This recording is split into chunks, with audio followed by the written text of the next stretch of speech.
राजनीतिक गुरु की इस बात को हमेशा ध्यान रखिएगा। राजनीति में क्या चलता है, क्या होता है, ये तमाम बातें आज हम आपको बताने वाले हैं।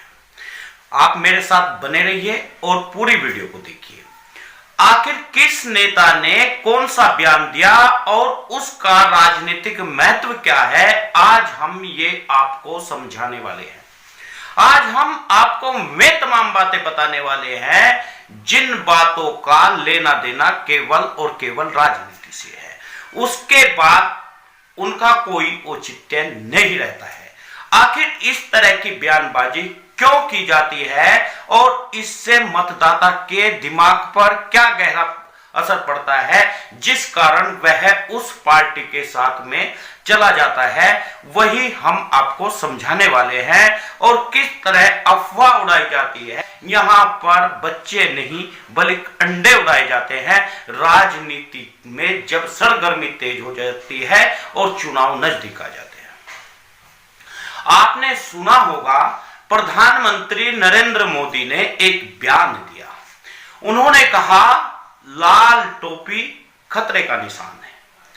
आखिर लाल टोपी खतरे का निशान कैसे हो सकता है, यह सोचने की बात है। जिस लाल टोपी को आज तक हमने क्रांति के लिए उपयोग किया, जिस लाल टोपी का हमने सहारा लिया, जो लाल टोपी आपको आगाह करती है, जो लाल टोपी हमेशा लाल निशान इसलिए माना जाता है कि वह एक सर्वोत्तम रंग होता है, तो क्या जो दुल्हन लाल रंग के जोड़े में आती है वह भी खतरा है?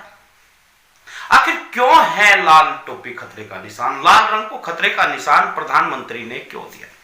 इस बात का विश्लेषण करने के लिए आज आपसे रूबरू है और आप अपने मत को कमेंट बॉक्स में जरूर दीजिएगा, ताकि हर बात से आप आगाह हो सके, हर बात को आवाम जान सके आखिर आपका मत है क्या। यही बात समझाने के लिए हम आपके सामने आज रूबरू हुए हैं। प्रधानमंत्री नरेंद्र मोदी ने कहा है लाल टोपी खतरे का निशान, यानी समाजवादी पार्टी पर सीधा सीधा निशाना साधा है। आखिर नीली टोपी के ऊपर प्रधानमंत्री क्यों नहीं बोले? जो मुख्य विपक्ष है केंद्र में, कांग्रेस सरकार के खिलाफ प्रधानमंत्री क्यों नहीं बोले? उन्हें लगता है कि उनकी जमीन यदि यहां से खिसका सकती है केवल और केवल समाजवादी पार्टी है। यही कारण है कि वे समाजवादी पार्टी को कोसते हुए नजर आए। उन्होंने लाल टोपी खतरे का निशान बताया। उन्होंने तमाम अखिलेश को बारे में, उसके पिता के बारे में और उनके जो सिपे सलार थे उनके बारे में बताया। आखिर क्या उत्तर प्रदेश में भारतीय जनता पार्टी के लोग इतना डर गए हैं? क्या उन्हें लग रहा है कि आने वाली सत्ता समाजवादी पार्टी की है? यह साफ साफ संकेत प्रधानमंत्री नरेंद्र मोदी दे गए। वहीं पर अमित शाह कह रहे हैं कि हमने कहा था मंदिर वहीं बनाएंगे, तारीख नहीं बताएंगे। आखिर अमित शाह के इस बयान का क्या औचित्य है? क्या उत्तर प्रदेश की इस व्यवस्था को कोई न्यायालय नहीं चलता है, या किसी भी पार्टी की जो मुंह में आए वो बक दे, जो मुंह में आए वो कह दिया? यदि भारतीय जनता पार्टी ने वह मंदिर बनाया है, यदि वह निर्णय भारतीय जनता पार्टी ने दिया है, तो फिर न्यायालय का क्या औचित्य रहेगा?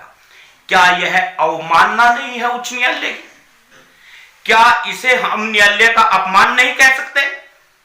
यस, जो न्यायालय का अपमान होता है वह देश का अपमान होता है।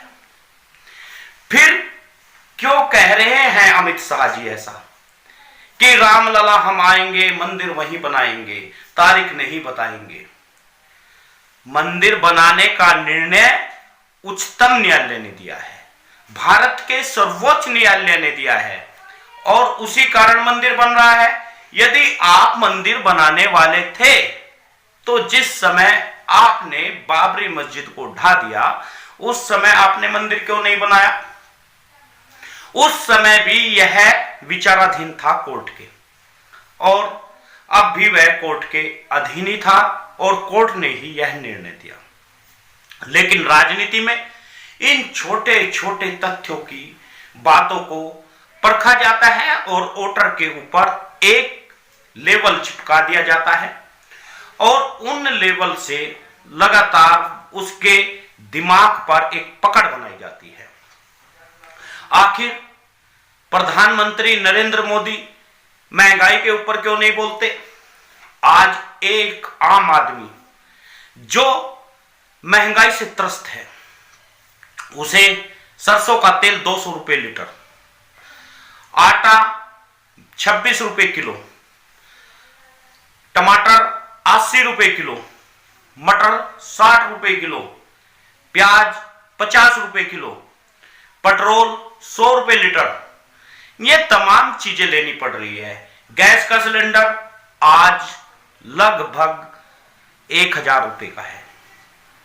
यदि उसकी डिलीवरी लगाई जाए तो भी हम खुश हैं, तो भी हम कुछ बोल नहीं रहे हैं, क्योंकि हम मानसिक रूप से हमारे ऊपर पकड़ बन गई है।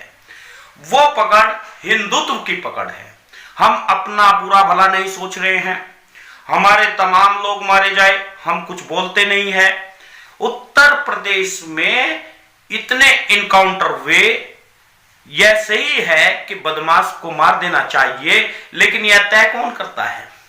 हमारे पास में एक संविधान है।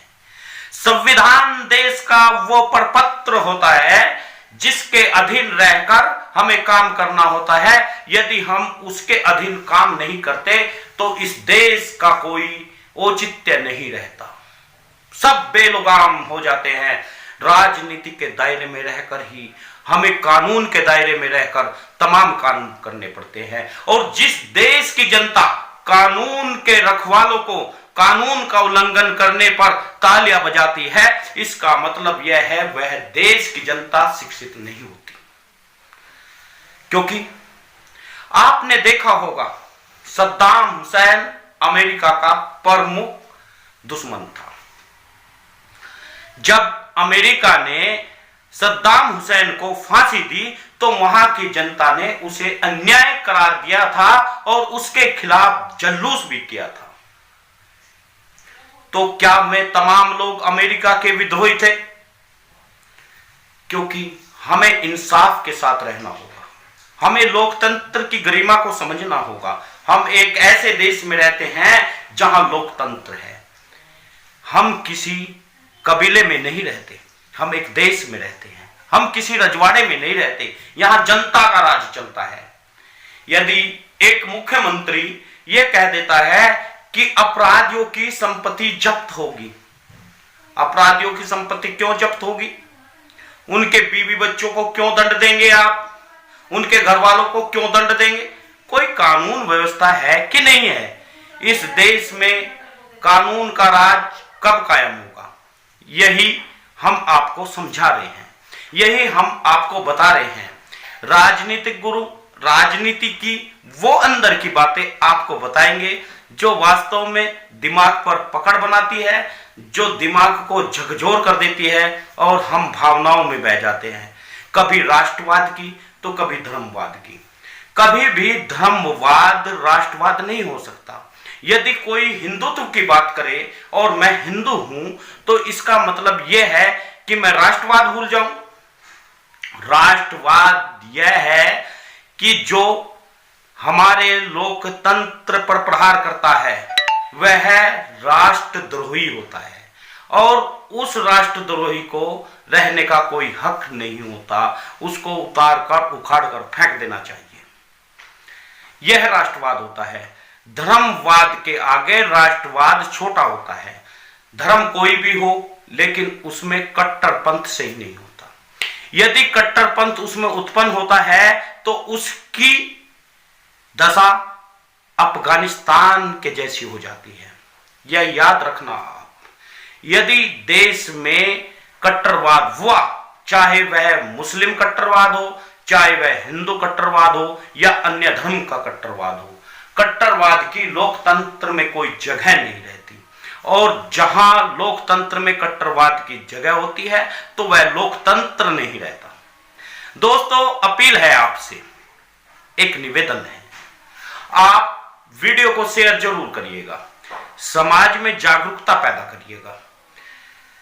न्यूज चैनल को सब्सक्राइब करें, लाल रंग से लिखा है सब्सक्राइब, उस पर अपनी उंगली लगा करके उसे काले रंग का कर दे। बराबर में घंटी का निशान है, उसे दबाएंगे तो आल जहां पर लिखा है उसे दबा दे। और वीडियो को ज्यादा से ज्यादा शेयर करके समाज को जागरूक करें, समाज को आगे बढ़ाने की बात करें।